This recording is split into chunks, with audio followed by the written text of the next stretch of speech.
Adrian Loya is about to tell Bourne police what really happened after he entered the door to Lisa and Anna Trubnikova's house. The endgame to his sadistic scheme, detailed in his manifesto, Loya warns. What happened once you stepped inside? I went up the stairs to my right. I knew that's where a bedroom would be. Loya knew which bedroom because during his meticulous preparation, he found a real estate website which showed the exact layout of their place. Loya says on the landing outside their room, The cat actually kind of a good cat. The cat came and pounced on me, and that's when I opened the door to the room and they were there. What happened when you opened the door up to the bedroom? I yelled how you guys would yell, get down, face down, and hands up. Okay, and what did they do? They screamed and did not comply. Loya says he ripped the sheets off Lisa and Anna and told them to separate. And then what happened? They wanted to know who this was, who's this thief trying to steal stuff, but then I had a mask on, pulled it off. Lisa said my name. She asked me why I was there. I told her why. And what did you say to her? I told her, here I am because of what you did to me 2 years ago when you raped me. Even though it's not a physical rape, it was the, basically a rape of the mind from a sexual attack. Okay. And then what happened? She just kept saying, I'm sorry. Okay. I told her you had over 2 years to say you're sorry. After that, he says he turned around for a moment. That's when they threw the mattress up. Okay. What was your thought process then? I had to complete the mission, which was terminate Lisa. You discharged a firearm? Correct. And where did you discharge it to? In the direction that I knew Lisa was underneath the mattress. Okay. And did the discharge of the firearm, did it strike her? I heard the gurgling noises. And what was Anna saying during this time? I don't think it was words, it was just screams. Anna had been shot too. After completing his mission inside, he says he went outside to finish his Loya Wars plan, to engage in a firefight with officers only and keep fighting until I am stopped. But there was something he hadn't counted on. Bourne police never fired one shot. How do you feel right now about everything?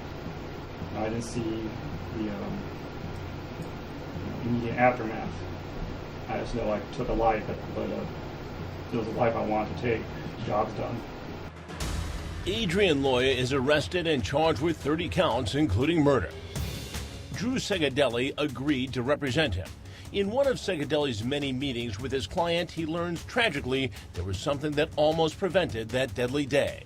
There was a Star Wars movie about to come out, and he actually had second thoughts about committing this crime so he could see the new movie. After his arrest, police get a warrant to search Loya's Virginia home. They need to proceed cautiously. Even though the explosive devices he placed near his burning car turned out to be hoaxes, cops can't be too sure. And it turns out Loya was expecting them. The place was essentially bare. He had spread oil on the floor, oil on the handrails to the stairs upstairs, and oil on the stairs, so one would slip. 2.5 years later, the case goes to trial. This wasn't a, quote, whodunit. Simply wasn't. So how else do you explain it? How do you explain a man who has no criminal record, who is not a bad guy, to commit such a heinous, awful act? Loya's defense?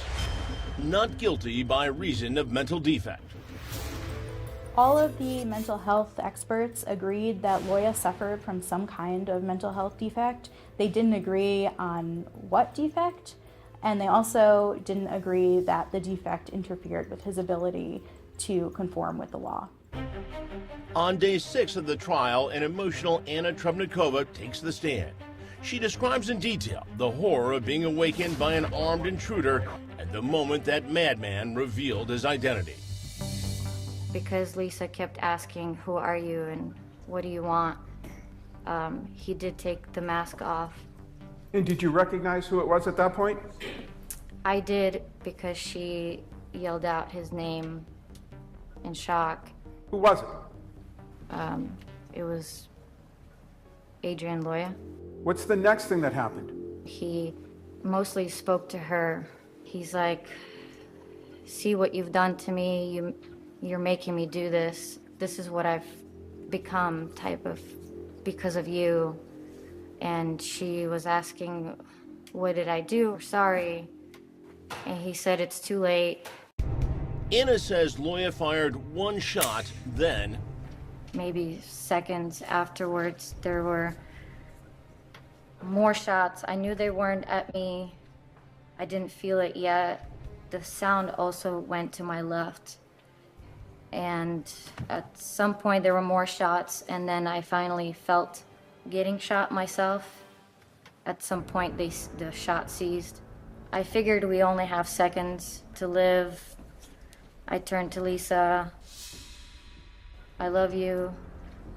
To which she responded, I love you too. I love you. And right after that, I heard a lot of gushing blood, gurgling almost.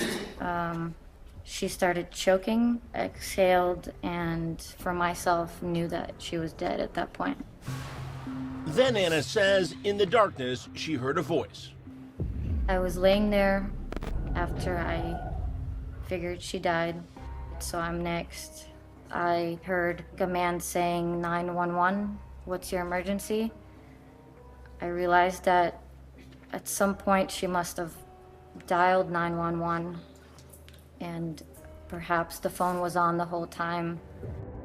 That call to 911, placed by Lisa, would end up saving Anna's life. Crime Watch Daily reached out to Anna Trubnikova. Her mother told us Anna's not doing interviews. She's trying to put this tragedy behind her.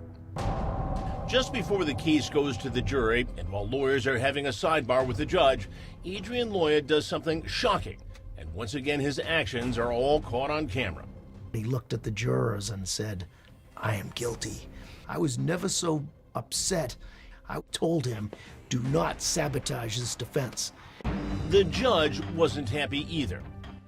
Mr. Loya, behavior of the sort that I have seen on the film clip is absolutely inappropriate. If there is any repeat conduct on your part, I will consider removing you from the trial process. After 2 weeks of testimony and 3 days of deliberations, the jury comes back with a verdict. Guilty first-degree murder.